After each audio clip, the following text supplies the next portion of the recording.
एक कदम ईश्वर की ओर। निर्वाण प्रकरण पूर्वार्ध 38वां सर्ग।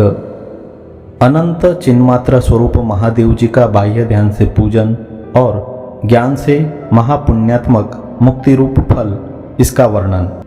श्री महेश्वर ने कहा, महर्षि, नियति के नाटक का साक्षीभूत यह चिदात्मा ही सबसे बड़ा देव है। यही देव सदा साधुजनों के पूजन योग्य है। यही समस्त वस्तुओं का आश्रय, सर्वव्यापी चिन्मात्र रूप तथा अनुभवात्मक है। आगे कही जाने वाली रीति से किए गए उसके पूजन में संपूर्ण देवताओं का पूजन अंतर्भूत हो जाता है। इस आशय से उसकी सर्वरूपता बतलाते हैं। यही देव घड़े में, कपड़े में, वट में, दीवार में, शकट में और वानर में स्थित है। वही परम देव शिव, हर, हरि, ब्रह्मा, इंद्र, कुबेर और यम स्वरूप है। सबके स्वरूपभूत 6 प्रकार के ऐश्वर्यों से परिपूर्ण इसी अपने आत्मदेव की आगे कहे जाने वाले बाह्य और अभ्यंतर 2 प्रकारों से तत्वज्ञों द्वारा निरंतर पूजा की जाती है। हे महाबुद्धे, जिस बाह्य क्रम से इस आत्मदेव का पूजन किया जाता है उसे पहले सुनो और तदनंतर हे तत्वज्ञ, तुम पूजन का अभ्यंतर क्रम सुनोगे। महर्षि, पूजन के जितने क्रम है उन सब में पहले शास्त्रोक्त संस्कार एवं स्नान, आचमन आदि से पवित्र हुआ भी यह देह रूप घर प्रयत्नपूर्वक छोड़ देना चाहिए और देह के साक्षी परम पवित्र चित्त प्रकाश स्वरूप का प्रयत्नपूर्वक परिशोधन कर ग्रहण करना चाहिए। हे महर्षि, भीतर का ध्यान ही इस आत्मदेव की पूजा है, यानी ध्यान ही पूजा की सामग्री और स्वयं पूजन क्रिया है। इसके सिवा दूसरी कोई भी वस्तु इसकी पूजन सामग्री या पूजा नहीं है। इसलिए तीनों भुवनों के आधारभूत इस आत्मदेव की ध्यान से निरंतर पूजा करनी चाहिए। चिद्रूप लाखों सूर्यों के समान देदीप्यमान सूर्य आदि समस्त प्रकाशक तेजो एवं बुद्धि वृत्तियों के अवभाषक अहम भाव के सारभूत स्वस्वरूप यानी अहम भाव के परित्याग से अवशिष्ट विशुद्ध आत्मस्वरूप तथा सबसे परे विद्यमान चित्त प्रकाश का आश्रय करना चाहिए। इस नियति नाटक के साक्षी परमात्मा का इतना बड़ा स्वरूप है कि असीम सबसे बड़े आकाश का जो विपुल विस्तार है वह उसका कंठ प्रदेश है। असीम नीचे के आकाश का जो विस्तार है वह तो उसका चरण सरोज है। सीमा शून्य दिशाओं के किनारों का यह जो विस्तार है वही उसका भुजमंडल है और उसी से वह राजित है। उन हाथों में उसने विविध ब्रह्मांडों में विद्यमान बड़े बड़े सत्य आदि लोक रूप श्रेष्ठ आयुधों का ग्रहण किया है। उसके हृदय कोश के एक कोने में ब्रह्मांड समूहों की पंक्तियां छिपी हुई है। वह प्रकाश स्वरूप एवं तम से परे है और उसके स्वरूप का कहीं पार भी नहीं पाया जा सकता। वह नीचे ऊपर चारों दिशाओं एवं उपदिशाओं में ब्रह्मा, इंद्र, हरि, हर आदि प्रमुख देव स्वामियों से निरंतर परिवृत्त है। महर्षि, उस असीम आत्म चैतन्य की यह चतुर्विध भूतों की शोभा एक तरह की रोम राजियां ही है, एक तरह की रोम राजियां है, यो जानना चाहिए। इस जगत त्रय में विभिन्न विभिन्न प्रकार के पदार्थों का निर्माण करने के लिए विनिर्मित यंत्र रज्जुओं की सी ये इच्छा आदि शक्तियाँ उसके शरीर में रहने वाली नाड़ियाँ हैं, यो जानना चाहिए। नियति के नाटक का साक्षीभूत यह चिदात्मा ही वह परम देव है। यही समस्त पदार्थों का आश्रय, सर्वव्यापक, अनुभवात्मक और चैतन्य मात्र स्वरूप है। चिदात्मा ही सज्जनों द्वारा सर्वदा पूजनीय है। वही देव घट में, पट में, वट में, दीवार में, शकट में और वानर में स्थित है। यही परम देव शिव, हर, हरि, महादेव, इंद्र, कुबेर और यम स्वरूप है।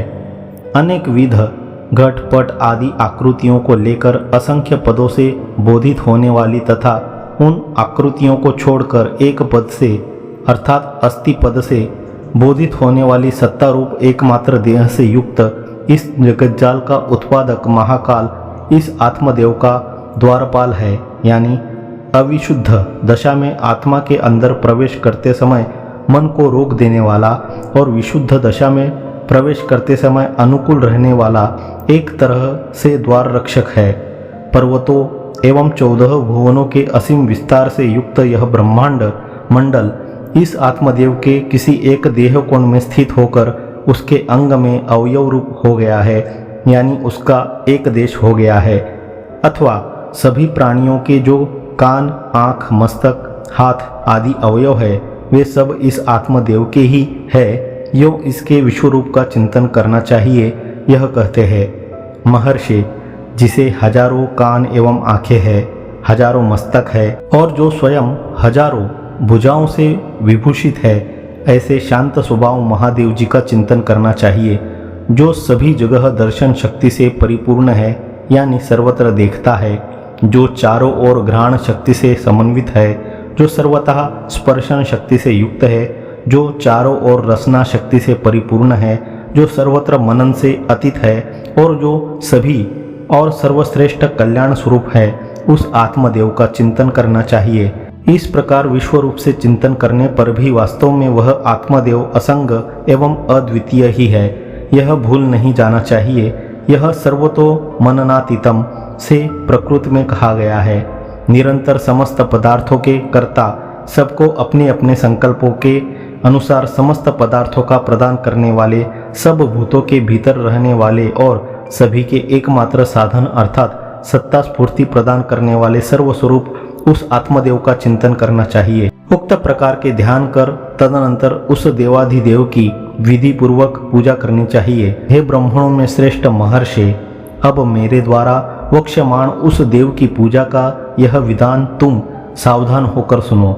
महर्षि, स्वानुभव स्वरूप इस आत्म चैतन्य का पूजन न गंध आदि के उपहार से, न दीप से, न धूप से और न तो फूल एवं धन के समर्पण से ही हो सकता है, न तो अन्नदान आदि दानों से, न चंदन के विलेपनों से, न कुंकुम, कर्पूर एवं नैवेद्यों से और न इतर यानी छत्र, चमर, दर्पण आदि के समर्पण से ही इस देव की पूजा की जा सकती है। महर्षि, किसी भी प्रकार के कष्ट के बिना प्राप्त होने योग्य शीतल, अविनाशी, अमृत स्वरूप एकमात्र स्वरूप के बोध से, यानी साक्षात्कारात्मक अखंड वृत्ति के प्रवाह में प्रतिबिंबित आत्मस्वरूप बोध से ही सदा इस देव की पूजा की जा सकती है। पूर्वोक्त चिंतन भी इसी बोध का एक अंग है, अतः यही पूजा सर्व पूजाओं में प्रधान है। इस आशय से कहते हैं, जो यह हृदय प्रदेश में स्थित शुद्ध चैतन्य मात्र स्वरूप आत्मा का अविच्छिन्न संवेदन है, यही सब ध्यानों में श्रेष्ठ ध्यान है और यही सब पूजाओं में प्रधान पूजा कही गई है। इस पूजा के लिए काल विशेष का नियम नहीं है, इसलिए वह सर्वदा ही अनुष्ठान योग्य है। यह कहते हैं, देखते, सुनते, स्पर्श करते, सूंघते, खाते, जाते, सोते, श्वास प्रश्वास लेते, बोलते, मलादि छोड़ते और इष्ट का ग्रहण करते किसी भी समय पुरुष को शुद्ध संविदात्मक आत्मा के ध्यान में ही तत्पर रहना चाहिए। उत्कृष्ट आस्वाद से युक्त तथा कुसुम समर्पण आदि बाह्य चेष्टाओं से निर्मुक्त ध्यान रूप अमृत से ईश्वर स्वरूप अपने इस आत्मदेव की स्वयं ही पूजा करके शुद्ध चैतन्यात्मक हो जाना चाहिए, क्योंकि इस आत्मदेव के लिए शुद्ध संवेदन रूप ध्यान ही प्रियतम वस्तु है। अतः ध्यान ही उसके लिए उपहार है, उक्त ध्यान ही उसका अर्घ्य और पाद्य है। ध्यान से अभिव्यक्त हुआ चैतन्य ही पुष्प प्रयोजन स्वरूप होने से पुष्प है। पूजा के अन्यान्य संपूर्ण उपचार ध्यान के पीछे है, यानी ध्यान की बराबरी नहीं कर सकते, ऐसा मुनि लोग कहते हैं। अतः ध्यान को छोड़कर और किसी भी दूसरे उपाय से यह आत्मदेव प्राप्त ही नहीं किया जा सकता।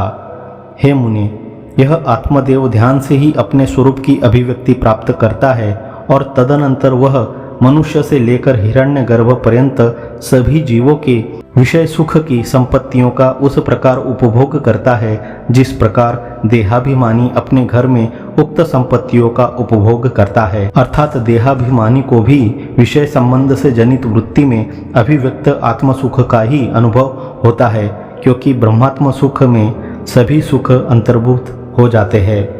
अब तत्व साक्षात्कार के अभाव काल में एकमात्र पूर्वोक्त ध्यान से भी उसके उत्कर्षानुसार फल में उत्कर्ष होता है, यह बतलाते हैं। हे सुमते, यदि अतत्वज्ञ पुरुष भी 13 निमेष पर्यंत इस ध्यान से आत्मदेव की पूजा करे तो वह एक गोदान करने का फल प्राप्त करता है। 100 निमेष पर्यंत इस प्रकार अर्थात इस ध्यान से देव की पूजा कर मनुष्य अश्वमेघ यज्ञ का फल प्राप्त करता है। उक्त प्रकार से आधी घड़ी पर्यंत इस अपने आत्मरूप ईश्वर की पूजा कर मनुष्य 1000 अश्वमेघ यज्ञों का फल प्राप्त करता है। ध्यान रूप बलि के उपहार से स्वस्वरूप अपनी आत्मा की अपने आप एक घड़ी भर जो पूजा करता है वह राजसूय यज्ञ फल प्राप्त करता है। इसी प्रकार मध्याह्न काल तक पूजन करने से 1 लक्ष राजसूय यज्ञों का फल प्राप्त होता है और इसी प्रकार दिन भर पूजा करने से तो मनुष्य परम धाम में वास करता है। अर्थात क्योंकि चिरकाल तक एकाग्रता होने पर ज्ञान का उदय अवश्य ही होगा। महर्षि, जो यह आत्मदेव का उत्तम बाह्य पूजन मैंने तुमसे कहा है यही परम योग है, यही वह परम अर्थात उत्तम कर्म है।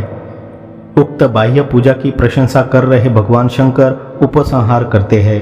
हे आत्मरूप, समस्त पापों के विनाश में हेतुभूत एवं पवित्र यह उक्त प्रकार का ध्यान रूप पूजन जो कोई मनुष्य विक्षेप और खेद से रहित होकर एक क्षण भी करेगा, क्रमशः समस्त बंधनों से निर्मुक्त होकर ब्रह्म तत्व को प्राप्त हुए उसकी जगत में सूर एवं असुर लोगों का समूह जैसी मेरी वंदना करता है वैसी ही वंदना यानी अभिवादन स्तुति आदि से पूजा करेगा। 38वां सर्ग समाप्त।